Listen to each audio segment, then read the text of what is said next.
ఇలా చూడు వెన్నెలా, నీ మీద ఇది వరకు నాకు అలాంటి ఫీల్ రాలేదు. నేను ఒక ఎక్స్ట్రీమ్ అయితే నువ్వు ఇంకొక ఎక్స్ట్రీమ్.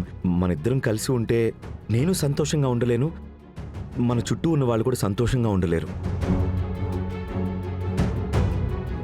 వాళ్ళంతా మన లైఫ్ని చూసి బాధపడతారు వెన్నెలా. ప్లీజ్, నీ మంచి గురించి చెప్తున్నాను, నీ మనసుని మార్చుకో. మావయ్య, అత్త, వెన్నెలాకి మీరే కొంచెం అర్థమయ్యేలా చెప్పండి. మీరు తనకి హోప్ ఇవ్వకండి. ఇది అసలు జరిగే పని కాదు.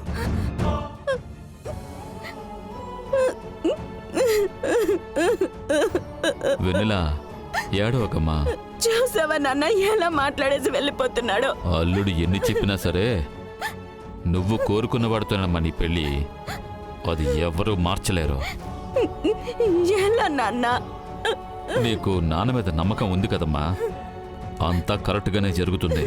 నువ్వు ధైర్యంగా ఉండు.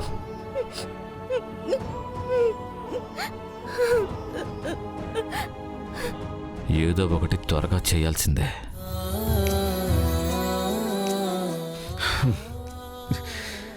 ఏంట్రా, ఏంటి వీళ్ళు ఎంత చెప్పినా అర్థం చేసుకొని అంటున్నారు. ఛా, వీళ్ళకి ఎలా చెప్తే అర్థమవుతుందో ఏంటో. రవి, ఏంట్రా? రేయ్, ఇప్పటికి కూడా నువ్వు తగ్గట్లేదు కదరా. ఇప్పుడే కదరా మెట్లు దిగొచ్చాను. నేను చెప్పేది అది కాదు. నేను చెప్పేది అర్థం అవ్వట్లేదా నీకు? అర్థం కాలేదురా నాకు. ఝాన్సీ అమ్మ ఎంత పెద్ద మనిషి.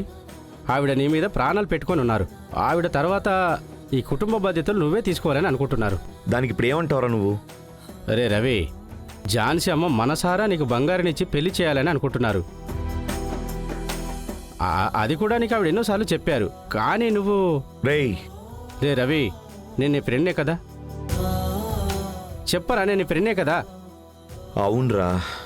నీ ఫ్యామిలీకి తెలియని విషయం కూడా ఒక ఫ్రెండ్గా నాకు తెలుసా లేదా? నీ ప్లస్ ఏంటి, నీ మైనస్ ఏంటి అన్నీ నాకు తెలుసు కదా. సరేరా, ఇప్పుడు ఏంటి నీ గోల? నేను చెప్పేది ఏంటంటే, బంగారే నీకు సరైన జోడిరా. తనతో కాకుండా ఇంకెవరితోనో నీ జీవితం సంతోషంగా అసలు గడిచే ఛాన్సే లేదు. బంగారే నీకు సరైన జోడిరా. తనతో కాకుండా ఇంకెవరితోనో నీ జీవితం సంతోషంగా అసలు గడిచే ఛాన్సే లేదు. అది ఖచ్చితంగా చెప్తున్నాను రా. నా మాట వినరా రవి, జీవితాన్ని మిస్ చేసుకోకు. ఇలాంటి అమ్మాయి దొరకడం చాలా కష్టం. రే కేడి, నేను నీకు ఒక నిజం చెప్పనా? ఏంట్రా? నా కుటుంబంలో ఉండేవాళ్ళు నన్ను సరిగ్గా అర్థం చేసుకోవట్లేదురా. అట్లీస్ట్ ఒక ఫ్రెండ్గా నువ్వైనా అర్థం చేసుకుంటావు అనుకున్నాను. నీకు కూడా అర్థం కాలేదురా. ఏం అర్థం కాలేదురా? రే కేడి, నేను లైఫ్లో ఎవ్వరినీ లవ్ చేయలేనురా. ఇన్నేళ్లుగా నాతో ఉంటున్నావు నువ్వు, అది కూడా నీకు అర్థం కాలేదురా? రే, నాకు జీవితం అంటే ఒక అడ్వెంచర్. నాకు టైం టేబుల్ వేసుకొని లైఫ్ గడపడం అంటే గడపలేనురా. పొద్దున్నే 5 గంటలకి లేచి 8 గంటలకి తిని బ్యాగ్ తీసుకొని ఆఫీస్కి వెళ్ళే ఒక రొటీన్ లైఫ్ నేను అసలు బ్రతకలేనురా. అంటే అలా బతుకుతున్న వాళ్ళందరూ మూర్ఖులని అంటున్నావా? నేను అలా అని చెప్పట్లేదు కదరా, అది నాకు సెట్ అవ్వదు అని చెప్తున్నాను. ప్రేమ అనే పేరుతో నా జీవితాన్ని నేను బలి చేసుకోవటానికి సిద్ధంగా లేనురా. నాకు కావాల్సింది రెస్ట్రిక్షన్స్ అనేవి లేని ఒక లైఫ్ రా. అలాంటి ఫ్రీడమ్ నాకున్నప్పుడే నేను నేనుగా ఉంటాను. నువ్వు ఇలానే ఉండాలి, ఇదే చెయ్యాలి, ఇదే నీ బాధ్యత అని ఎవ్వరూ నన్ను కట్టుదిట్టం చేయకూడదురా. ఎవ్వరితోనూ నేను అసలు అటాచ్మెంట్తోనే ఉండకూడదురా. రేయ్, ఒక మనిషి తనకి నచ్చినట్టు బతకాలి అనుకోవటం తప్పంటావరా? చెప్పరా, తప్పా? అది ప్రతి ఒక్కరి బర్త్ రైట్ రా. అదే న్యాయం. నాకు నేను అనుకున్నట్టు బ్రతకాలరా, అనిపించింది చెయ్యాలి. పెళ్ళి అనేది స్వతంత్రాన్ని లాగేసుకునే పిశాచం లాంటిది. అది పట్టుకుంటే రోజు 9 to 6 లాగా జీవితం అంతా లాక్ చేసుకుని కూర్చోవడమేరా. అలా నేను బ్రతకలేనురా. మరి శామ్తో నేను చేసుకుంటుంది జస్ట్ ఒక అరేంజ్మెంట్ మాత్రమే.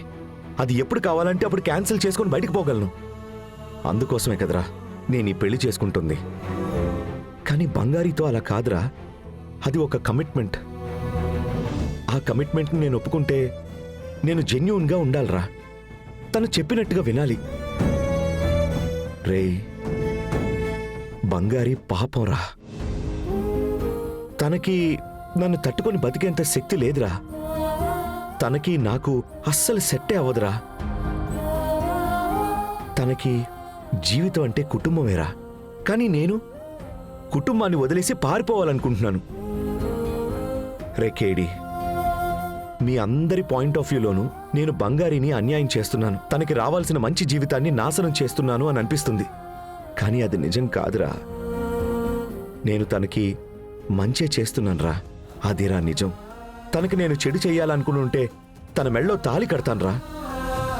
కానీ అలా నేను చేయలేనురా. అది బంగారికి కూడా ఇష్టం లేదు. బంగారికి అది బాగా అర్థమైందిరా. కానీ మీ ఎవ్వరికీ అది అర్థం కావట్లేదురా. రే కేడి, ప్లీజ్ రా, దయచేసి ఈ టాపిక్ గురించి ఎవ్వరూ నాతో మాట్లాడకండి.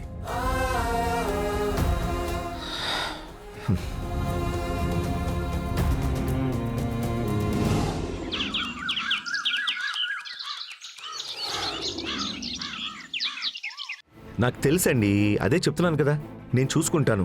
ఏం ప్రాబ్లం లేదు, నేను చూసుకుంటాను. అల్లుడు, ఆ? అదే చెప్పండి అంకుల్. ఏంటి అల్లుడు, ఇలా నువ్వు అస్సలు పట్టించుకోకుండా సైలెంట్గా ఉంటే ఏంటి చెప్పు. అంకుల్, ముహూర్తం 9 నుండి 10:30 కదా, ఈ లోపు నన్ను ఏం చేయమంటారు చెప్పండి. లేదు అల్లుడు, దానికి ముందు చాలా సంగతులు ఉంటాయి కదా.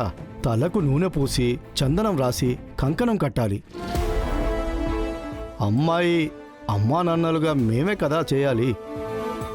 పదండి అల్లుడు, చేయించుకుందరు గాని. అయ్యో అంకుల్, ఈ పద్ధతులు సాంప్రదాయాల మీద నాకు అస్సలు నమ్మకం లేదు. నాకు అదంతా నచ్చదు అంకుల్. అలా మాట్లాడకండి అల్లుడు. సొంత వాళ్ళైనా వాళ్ళు తప్పుగా మాట్లాడుకుంటారు అల్లుడు.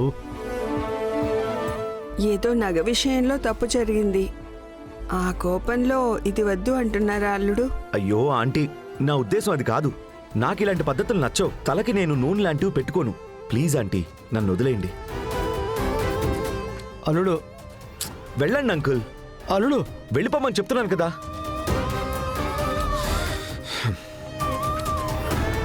ఏంటి తను అదే అండి, ఇలా అలిగి వెళ్ళిపోతున్నాడు? తనని ఎలా సాంగ్యంలో కూర్చోబెట్టాలి? ఏం చేయాలో తెలియట్లేదండి. ఎంత చెప్పినా అర్థం చేసుకున్నట్టు. ఏంటి నాన్న? ఆ? ఏంటిరా, కంకణం కట్టుకోమంటే అల్లుడు రానంటున్నాడు. నాన్న, పెళ్ళయ్యేంత వరకు వదిలేయండి నాన్న. ఊరికి అది చేయాలి ఇది చేయాలని ఈగలాగా చెవులు అరవకండి. ఒకటి గుర్తుపెట్టుకోండి, మనకు కావాల్సింది ఇవాళ ఈ పెళ్లి ఎలాంటి ఇబ్బందులు లేకుండా పూర్తయిపోవాలి. అర్థమైందా? రండి రండమ్మా. ఆ, బా అన్నా, ఒకసారి వెళ్ళి రా అన్నా. చెప్పండి సార్. అన్నా, వేడిగా ఒక కాఫీ పెట్టిస్తారా? అలాగే సార్. ఆ.